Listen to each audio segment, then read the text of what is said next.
Christian یعنی عیسائی حضرت عیسیٰ علی نبینا علیہ الصلاۃ والسلام کو اللہ عز و جل کا بیٹا قرار دیتے ہیں۔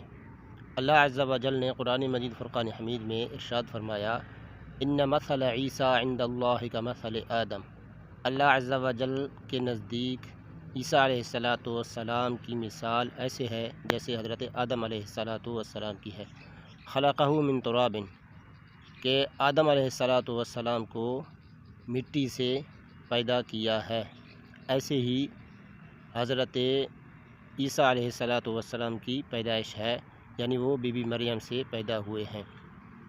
جیسے حضرت آدم علی نبینا علیہ الصلاۃ والسلام کو اللہ رب العزت نے بغیر ماں اور باپ کے پیدا فرمایا، مٹی سے پیدا فرمایا، تو اس کو اللہ عز و جل کا بندہ کہا جا سکتا ہے، اور عیسائی بھی مانتے ہیں۔